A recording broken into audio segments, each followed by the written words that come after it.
Well, technical glitch. No, anyway.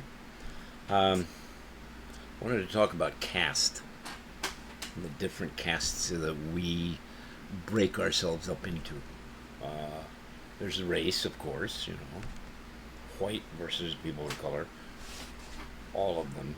You Old versus young, rich versus poor. The East Coast versus the South, and the Southwest versus the North, and the left coast versus everybody. How we do that. Um, I'm sure there's some kind of subconscious reason that we have to do that. We have to divide people up to make sure that we know where we stand with them, where they stand in relation to us. Are they above us? Are they below us? Are they equal? You know, I don't know. I'm not sure that that's such a good idea sometimes. I mean, um, used to be in old civilizations, old societies, um, and I don't mean going back that far, but, you know, um, there was families lived together. You had mother, father, children, grandparents, uncles, aunts, everybody. They all took part in raising the children, which was a good thing, you know. Took some of the burden off the parents. Uh, that's we don't do that so much anymore, you know. Nowadays we're really divided up. We got the boomers, we got millennials, the Gen X, the Gen Z, whatever, and some groups use those divisions to further divide us. You know, I see people saying, well, from my age group, the boomers, saying, well, our music was the best. There'll never be anything like it. No, there won't be anything like it, but that doesn't mean there won't be stuff that's as good or better. You know, music is constantly evolving, just like lots of things are evolving. You know. Now, I love the music out of the '60s. I love it, but I don't stop listening to newer stuff. Some of that stuff's pretty damn good, you know. There's political divisions, the political castes, Uh, they even okay, you've got the left wing and the right wing. You got the center.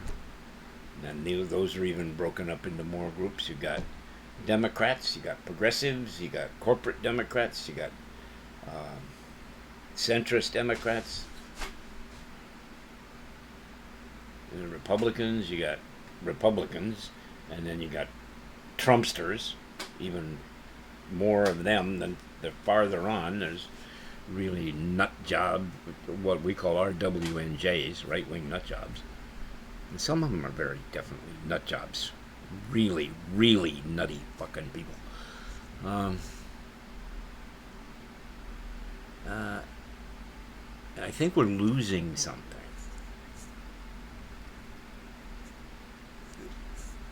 Respect for elders. Well, yeah. Some probably shouldn't be respected because they're nuts. Or they're really far out to the extreme right, left, whatever.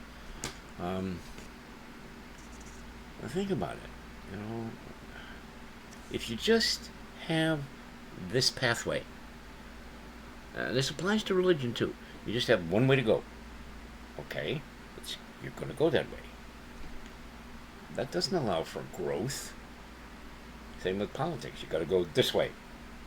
You can't swerve to the left, swerve to the right. You stay straight on like that.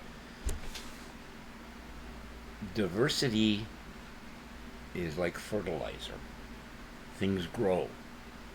Societies grow and change because they are diverse. When they aren't diverse, they tend to stagnate. They wallow in their ignorance about things that they've never heard of before because they're so straight and narrow. You know, religion is the same way. I mean, you got Christians, Muslims, Jews, Buddhists, Hindus, Sikhs, Jains. You got all kinds of these different groups. You can learn something from each of them. You know, there's a saying out of the Bible. I believe Jesus said, "In my Father's house there are many mansions." He was basically saying, this ain't the only way. You know, there are other ways to go. I mean, look at Christianity. How many different branches and sects and, you know, really, really rigid belief systems. That's not good for intellectual and spiritual growth. You know, moving along and taking in other ideas is not a bad thing. You know, this solidity of pathway, the solidity of the pathway. The more solid your pathway is, the more set you are in this is the way to go, the less growth there is in that path. You know, I listen to all kinds of music. I've read up and I'm still reading up on all kinds of religious ideas.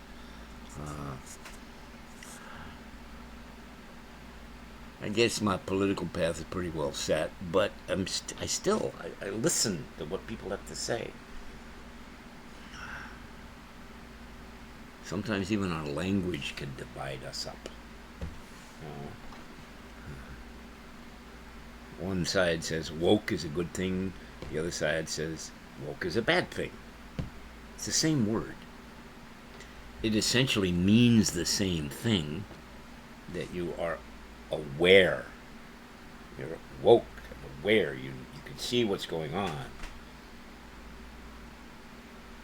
And I see nothing bad in that. Other people say woke, and to them it's like it is a four-letter word, but they mean it in the derogatory way of being a four-letter word, being a bad thing. You know, what's his name in Florida? He doesn't want Florida to be a woke state. No. He wants everybody in Florida to be fucking sound asleep so he can get away with what he's trying to get away with. And it seems to be working. Maybe. Somebody running against him, and there's another person running for Senate against Rubio. And I hope they make it. God, I hope they win. I don't live there anymore. I did live there. I wouldn't recommend it to anybody. Myself. I didn't care for it. That's why I moved back here where I'm at now. Up in the exact opposite corner of the country. That's where I'm from. I was born here, raised here. You know, this thing that we're using now, this internet, it has so much potential for helping people grow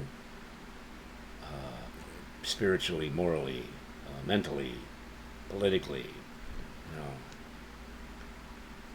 And I've noticed, though, a lot of people divide it up again. Well, I follow this path. I'm going to watch this stuff on the internet, this stuff on TV. I'm going to listen to these people. You know what? I do that myself. There's certain groups of people on that I won't listen to. I won't watch unless somebody in my group that I watch a lot, like the Young Turks, David Peckman, Farron Balanced, and Jesse Dollamore, the guy Christo Avalius. I'm not sure about his last name, but It's a guy from Canada. I watch them. If they show something from this other group that I really don't want to have anything to do with, I listen to it. Okay. Oh, yeah, I don't agree with that. But I listen to it, you know. And banning books. What the hell are you afraid of? You know? Books are knowledge. Knowledge is important. Knowing things. Growing and being whatever.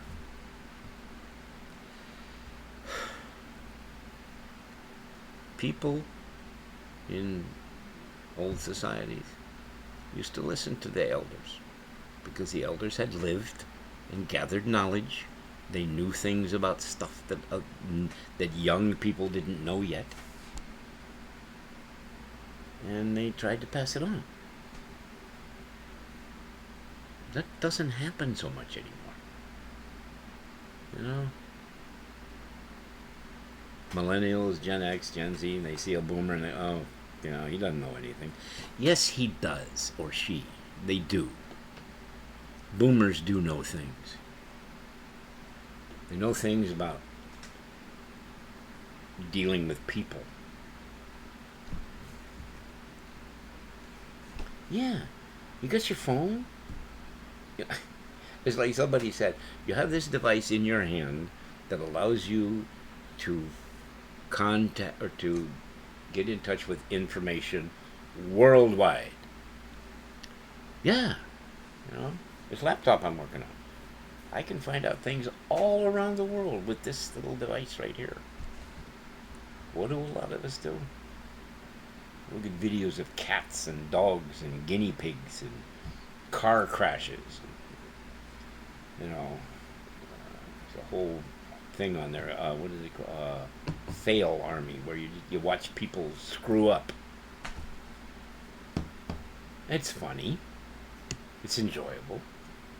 But what do you learn from that? I don't think you learn anything from that. I think it just further drives a wedge between people. You know? But then again, what's the Dunning-Kruger effect? You know? You don't know you're stupid because you're too stupid to know you're stupid. You know? You have to have some intelligence to realize you don't know something. There's a lot of crap I don't know. And there's a lot of stuff I do know. Stuff I've learned. Experiences I've had in my life that have brought me to this point. People that I knew. Things that have happened to me.